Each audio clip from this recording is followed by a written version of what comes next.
amigos de la Universidad de San Marcos. Vamos a conversar sobre el avance de China en la zona del Pacífico, en toda esa zona de pequeñas islas. Carlos, gracias por haber aceptado la invitación. Gracias. A ver, China acá hace poco se ha anunciado, aunque creo que el acuerdo no ha sido mostrado a nadie, un acuerdo con las Islas Salomón, que entre otras cosas prevé que China va a tener probablemente una base, ¿no? Va a tener una base en la zona y además va a poder intervenir militarmente cuando sus intereses pueden estar en juego e incluso en apoyo eventualmente del gobierno si es que hay manifestaciones en contra. Eso representa realmente un avance bastante notable de parte de China, ¿no? Sí, lo primero, Francisco, creo que habría que decir algo respecto a estas islas, ¿no? Son 10 países que ha tenido una reunión cumbre el canciller chino Wang Yi, de los cuales ha visitado 8. En realidad, si uno mira el mapa, son islas muy pequeñas en realidad, ¿no? Por ejemplo, tienes ahí, estaba viendo las estadísticas, la isla de Niue, que tiene solo 261 kilómetros cuadrados y 1.620 habitantes, y también tienes las islas Cook, que tienen 236 kilómetros cuadrados y 17.459 habitantes. Son muy pobres la mayoría, pero ¿por qué tanto interés de China, de Estados Unidos, de Australia, de todo el mundo? Lo que pasa es que, si bien es cierto, son pequeños territorios y muy pobres, de hecho, tienen una posición muy estratégica, ¿no? Debajo del Ecuador, a la izquierda o al oriente de Australia, encima de Nueva Zelanda, y entonces eso es una zona muy estratégica tanto para Estados Unidos, para China y para Australia. No solo eso en realidad. Si bien es cierto, son territorios pequeños, tienen pues dominio marítimo sobre decenas de millones de kilómetros cuadrados de mar, y hay mucha riqueza marítima, algo que le interesa a todo el mundo, comenzando por China, ¿no? Y a pesar de que son países pequeños, minúsculos, pobres, es un voto en las Naciones Unidas, ¿no? Imagínate, son 10 votos ahí, ¿no? Entonces, sí es cierto, este tema del acuerdo de seguridad, que no se conoce en realidad, o sea, este acuerdo lo firmó China con las Islas Solomón en abril, y lo único que ha salido es un borrador que no ha sido admitido por el gobierno. Cuando le preguntaron los periodistas al primer ministro de las Islas Solomón, enséñenos este acuerdo, y le ha dicho, bueno, tendríamos que consultarle a China, y China no ha dicho nada, entonces no se sabe exactamente cuál es el texto real, pero se supone que el que se ha filtrado es el texto real. Y ahí justamente dice muchas cosas, ¿no? Incremento de la cooperación entre los dos países, ayuda económica de China a esta isla, pero claro, lo que ha sonado las alarmas, especialmente en Australia, y las Islas Salomón están a menos de 2.000 kilómetros de Australia, es que posibilitaría que China podría, si lo desea, instalar una base naval en esa pequeña isla, ¿no? Entonces, ese es un poco el alerta. Ahora, ¿por qué es esto así? Porque, mira, hasta hace 20 años, todas estas pequeñas islas, Solomón, Niue, Cook Island, Papúa Nueva Guinea, eran prácticamente área de influencia de Australia y Nueva Zelanda. De hecho, por ejemplo, es algo muy interesante, muchos de ellos fueron colonias, por ejemplo, las Islas Cook, incluso uno lee, y es un estado asociado de Nueva Zelanda. Nueva Zelanda incluso se encarga de su defensa y su política exterior. Entonces, hasta antes de que China empiece a entrar con fuerza en esos lugares, era prácticamente el área de influencia de Australia y Nueva Zelanda, donde ellos eran sus mayores socios comerciales, le daban la mayor ayuda económica, incluso hasta le mandaba policía, porque no tiene ejército propio, ¿no? Entonces, que China entre con fuerza, y que este acuerdo, que quería también que se firme con estos 10 pequeñas islas el lunes, pero lamentablemente hubo desacuerdos, o incluso alguno de ellos, el presidente de la Federación de Micronesia, denunció, ¿no?, que este acuerdo no era conveniente para los países porque los involucraría en una competencia, una guerra fría entre China y Estados Unidos, y incluso dicen que violaría la soberanía del país. Es una declaración muy fuerte que dio este presidente de la Federación de Micronesia. Entonces, por eso llama la atención, ¿no?, que China, un país, repito, hasta hace 20 años extraño a esta área, esté cada vez avanzando más. De hecho, China ya es el mayor socio comercial de estos países, es uno de los que también está empezando a proveer ayuda económica. Entonces, como se dice, está ingresando en un área de influencia que tradicionalmente no era, y especialmente Australia está más asustado, digamos, más preocupado, porque era su patio trasero, como lo dijo el primer ministro anterior, Morrison, ¿verdad? Y para algunos,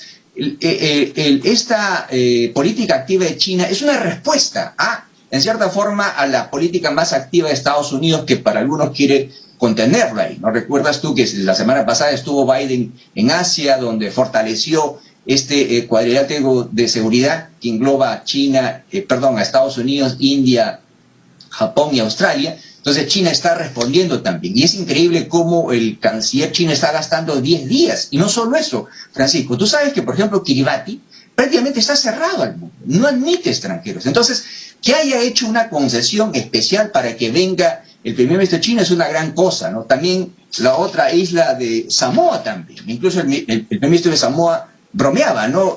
Nuestro país está cerrado, pero hacemos una excepción a la delegación china porque sabemos que China es un socio muy importante y cuando se vayan los chinos nosotros vamos a estar en cuarentena por una semana, incluso yo. Entonces, imagínate tú la importancia de China para visitar este país y también la importancia de que algunos de los países ponen a la relación con China, que cada vez se erige en un socio más importante, como lo está haciendo China con muchos países en el mundo, ¿no?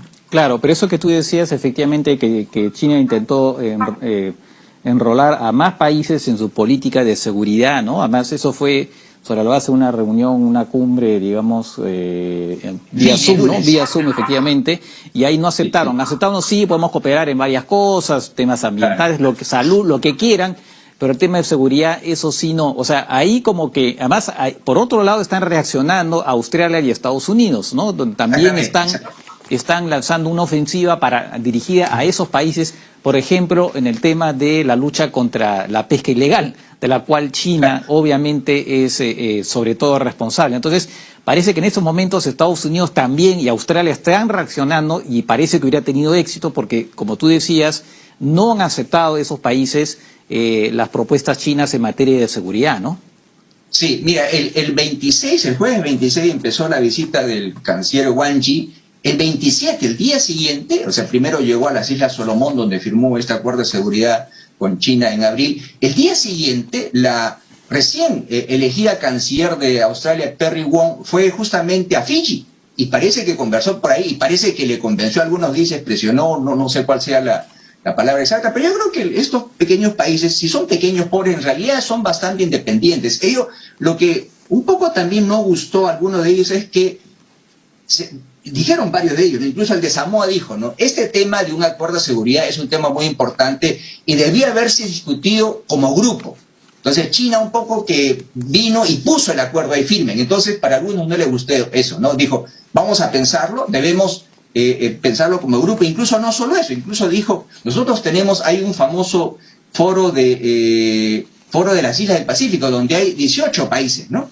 Y varios de ellos, 4 de ellos, por ejemplo, son todavía aliados de Taiwán. Estamos hablando de Tuvalu, Nauru, Palau y las Islas Micronesia, ¿no? Entonces, por eso quizás China también tiene muy importante. O sea, todavía algunos de estos países, unos pequeños, no con los que se reunió, porque solo se reunió con los aliados de China, algunos de esos países todavía son aliados de Taiwán, reconocen a Taiwán. De hecho, de los 24 o de los 14 países que reconocen aún a Taiwán en el mundo, 4 están justamente en esas islas del Pacífico Sur, que no se reunió obviamente Wang Yi, pero como decía, el de Samoa dijo, vamos a discutirlo en el foro de las islas del Pacífico, y obviamente ahí los 4 aliados de Taiwán obviamente no van a aceptar, ¿no? Incluso, mira tú, el presidente de este foro del Pacífico fue bastante claro y dijo, no, esto no debe ser así, hay muchas cosas que nos preocupan y vamos a discutirlo nosotros y después le vamos a dar una respuesta. Entonces, si bien es cierto, China no ha logrado lo que el acuerdo similar que quería y lo hizo con las Islas Solomón, yo creo que China ha avanzado, porque no se ha firmado ese acuerdo, pero se ha firmado acuerdos para incrementar la presencia china, la ayuda económica china en este tema de la famosa infraestructura, ¿no? Esta iniciativa de la Franja y la Ruta. Y realmente estos países necesitan en realidad. Mira, tú sabes que ha habido una elección hace una semana y media donde ganó el Partido Laborista, venció el Partido Conservador en Australia, y justamente se le acusó a Australia. Mira, Australia prácticamente proveía de seguridad las Islas Solomón. Entonces, le acusaron al primer ministro de Rotaro, ¿cómo tú no te diste cuenta de que China había penetrado tanto que le hizo firmar este acuerdo de seguridad con las Islas Solomón? Y dice que esto fue una de las razones para su pérdida. Entonces, Australia, como se dice, está retomando otra vez ese rol que tenía y que lo descuidó y que China está tratando de llenar. Pero definitivamente para muchos, y creo yo que también hay bastante cierto, es que estas islas del Pacífico se están convirtiendo en otra zona, ¿no? Donde prácticamente se ve la influencia de China y Estados Unidos por ganar territorio, y Estados Unidos obviamente con sus aliados Australia y Nueva Zelanda. La canciller de Australia acaba de estar, Jessica Ardern, acaba de estar en la Casa Blanca con Biden y ha dicho, ¿no?, que este acuerdo que firmó Solomón con China no es beneficioso para la región, no debería ser así, es un acuerdo opaco y todo lo demás, y dicen que van a hacer los esfuerzos para reganar la confianza que con Australia tradicionalmente han tenido, ¿no?, en esa región. Claro, por lo demás es un acuerdo cuyo efectivamente no se conoce el contenido, salvo lo que se ha filtrado, que no ha sido reconocido, pero se ha filtrado algo. Y en general China firma convenios que no se llegan a conocer, incluso con eso tú decías la franja y la ruta, también conocida como las rutas de la seda. China firma acuerdos que no son conocidos, no se sabe muy bien exactamente cuáles son los términos que utiliza, y eso es efectivamente bastante preocupante. Ahora, hablando de eso, precisamente Estados Unidos también reacciona y está poniendo sobre la mesa unas inversiones, ¿no?, que de alguna manera buscan contrabalancear las rutas y la seda, o sea, inversiones también para infraestructura, ¿no?, para tratar de seducir a más países, y además hay un acuerdo que está contemplando una especie de acuerdo que no es un TLC, ¿no?, que no viene a reemplazar el famoso TPP que al final Estados Unidos no llegó a firmar, pero de otros países sí, incluidos el nuestro, incluidos el Perú, un acuerdo, digamos, para conversar sobre diversos temas comerciales, aunque sin un TLC. No se sabe exactamente bien hacia dónde dispara eso, según han dicho algunos interesados, pero también muestra de parte de Estados Unidos una reacción para tratar justamente de contrarrestar la ofensiva china, ¿no? Sí, justamente, como decía, el 26 empezó la visita del canciller chino, el día siguiente, el viernes, el 26 estuvo la nueva canciller australiana, y también consiguió, bueno, se anunció ese día, quizás fue coincidencia, que Fiji se va a unir a esta famosa iniciativa que tú describes, ¿no? El día lunes de la semana pasada en Tokio, pues Biden hizo esto, ¿cómo se llama? Es Marco Económico del Indo-Pacífico, que como tú lo bien dices, no es un tratado de libre comercio en realidad, son 13 países, algunos de los más grandes del sudeste asiático, del noreste asiático, pero no estaba ningún país de las islas del Pacífico, pero Fiji ya se unió, entonces se dice que Estados Unidos ya está poniéndose las pilas y está también entrando más. Ahora, también en los últimos años se dice que no solo ha habido descuido de Australia y Nueva Zelanda, sino también de Estados Unidos. Estados Unidos de hace años, por ejemplo, no tiene embajador en las Islas Solomón, y por eso muchos acusan a Estados Unidos. O sea, claro, ¿qué quieres tú? O sea, descuidas la zona, obviamente es obvio que si dejas un vacío, otro país lo va a llenar, porque lo real es que estos países, muchos, son muy pobres, necesitan ayuda, necesitan inversión, necesitan mayor comercio, y China les ha ofrecido. Entonces sí, parece que Estados Unidos otra vez quiere ganar presencia, y he dicho que va a enviar un embajador a las Islas Solomón, del que no tenía desde hace varios años, ¿no? Claro, eso tiene que ver probablemente con el Senado norteamericano, que siempre se demora en ratificar funcionarios, ¿no? Oye, tú sabes que sí, no nombró muchos funcionarios embajadores por mucho tiempo, ¿no? Sí, incluso en China se demoraron muchísimo para nombrar un nuevo embajador en China, me parece, ¿no? Y también me parece en Ucrania. ¿Y eso por qué? Porque en el Senado, pues, no sé, pues se les pasean no ratifican los nombramientos que pide el gobierno, no solamente embajadores, sino también de otros altos funcionarios.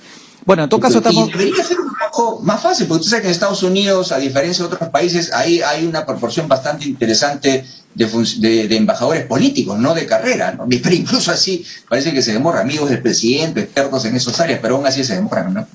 Claro, sí, pues lo que pasa es que creo que se requiere una mayoría. Bueno, hay un tema ahí, claro, una mayoría más importante que lo que de una mayoría simple, ¿no? Bueno, efectivamente estamos viendo una competencia cada vez mayor, ¿no?